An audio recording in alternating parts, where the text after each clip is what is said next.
But the Hubble telescope is close. They can go up in the space shuttle, they can send an astronaut over to fix it, because it didn't work very well at first. But they sent some astronauts up to fix it. The James Webb telescope's not like that. It's farther out, it's further out than we've sent any humans so far, beyond the moon. And it had to work perfectly when it got there. There was no way to go out and fix it. So luckily it was $11 billion instrument, something in that Very range. huge. Yeah. And if it hadn't worked, they wouldn't have been able to fix it. Just interesting point there. But what's happened with the James Webb telescope, it looks beyond what the Hubble can look at. The James Webb telescope looks into, and I don't really understand this very well, so I'll just throw it out there, and if you guys want to look it up. It's looking into the side of the infrared, that the same thing that Hubble does, but it looks at a further distance. It looks at stuff that we can't see, because these things are so red-shifted that they actually disappear to our eyes. We can't see them. There's a range of light that we can't see, and it's on both sides. But on the red side, it's so far away and so distant, moving at such a rapid speed that we can't see it, at least not with our eyes. And the Hubble telescopes can't see that either, but the James Webb can. And it was a shock to astronomers what the James Webb telescope has seen. Out at the distant ends of the galaxy, this is just, I don't want to get into this too far because it's kind of wonky, but what this whole thing is if the Big Bang is true, then the universe started at a certain point. And the further away those galaxies are, the older they should be. And they should be in a condition where they're starting to deteriorate. They're not having the type of elements that we're seeing in them because they're so far away and so old. But the James Webb telescope is not reporting that. The James Webb telescope is reporting that these galaxies that are out 14 billion light years away, and that's beyond how we think the age is right now, because that's starting to rethink the Big Bang. But these things are so far away, but they're not expecting to see what they're seeing. These galaxies are fully formed galaxies, and they should be in infant stages, baby galaxies. They should be barely forming. But as James Webb looks at them, they're completely formed, well-designed galaxies that have heavy elements in them. That is not what they expected to see at all. And what it does, though, is brings to mind what we as believers think that God created the universe. And that's what he says throughout the biblical text, is he created it. And it seems to me that it's, even if you believe there's a gap between Genesis 1 and 2, let's assume that that's there or not there. But even if you think that way, God does say he created the heavens on the fourth day. The moon, the sun, and all the stars on the fourth day. So if that's the case, it's not doing the evolution thing, because there's evolution here and there's evolution in space too. They use the same idea that it came together by itself. It kind of coalesced. Well, yes, but they play off one another. Once the astronomers picked up on the uniformitarianism viewpoint that there was all this time going by, well, then how much time? And so then when they go from the Big Bang, then they're coming back to, well, these rock layers even longer. And so they keep kind of going back and forth and at the same time extending out to where we get to something like 14.6 billion years would be a secularist view. So that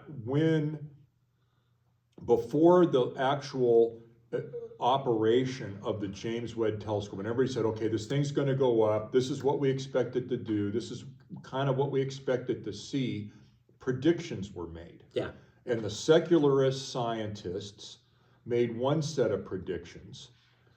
The creationists that are young earthers, and this is important distinction now, nuance, the young earth creationists made another set of predictions, but the old earth creationists, notably Hugh Ross, in his book, The Creator and the Cosmos, he was similarly where the secularists were, meaning that not fully formed and not having heavy elements.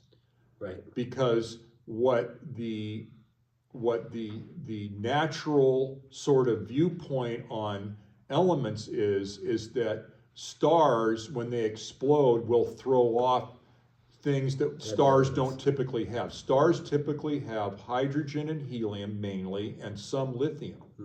Light elements. Light elements. They do not have even oxygen, which is a heavy, or nitrogen, which or carbon, any of these heavier elements, uranium, any of these, gold, any of these things. And so it would take all of these billions of years with exploding stars, and somehow the Earth has got stuff buried in it like this, which is, I find hard to fathom. But be that as it may, the creationists that are the young Earth proponents, their prediction was, well, look, because God created it just within a few thousand years, no matter how far you go out, you are going to find fully formed galaxies. You are going to find heavy elements. Yep. And we know who's right? That's what the James Webb has seen. James Webb has seen further out you go, it doesn't change. There's fully formed galaxies that look young and in close, and there's fully formed galaxies that look young outside. They're all there. And that's the problem. That's not what they expected to have. And there are people that still believe the Big Bang is going on. And me personally, I've always thought the Big Bang had one interesting concept to it. The fact that it did have a beginning. And I use that all the time when I talk to people that don't believe. Said, well, I don't necessarily agree with everything the Big Bang says. But what I do believe is it had a beginning. And that's the state of the Big Bang. And I don't think that the James Webb is disturbing that. The fact that it had a beginning. It's disturbing what the suppositions are after that. How they said that the Earth, how planets form, how stars form, how galaxies form, how all that stuff's supposed to work. James Webb's telescope is saying, maybe not. Maybe that's not how they form.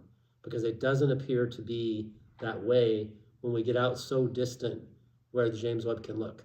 It can look way past where the Hubble can look, and way clearer as well. And if I can, just to kind of make this a little clearer, is that if there was a point from the beginning, what they call a singularity, and these things are expanding out, James Webb can look so far out that if you go back to this uniformitarianism viewpoint, it would take all of these billion years at the rate of expansion to get out that far. Right, and it's looking not only I want to talk about the time thing, but according to their suppositions, this is not only looking back on distance, it's looking back on time as well. Supposedly what the James Webb is looking at is where the universe first began. Maybe, according to them, maybe 3 or 4 million years or maybe 1 billion years after the universe began. And there shouldn't be these galaxies formed because they take too long to form. Supposedly the stars form first, and the stars collide with, get in gravitational pulls from other stars, and they start creating what may be a small galaxy. The galaxies run into each other, they gather stars more, become more stable. That's what they're saying should happen. But when they look, they don't see that.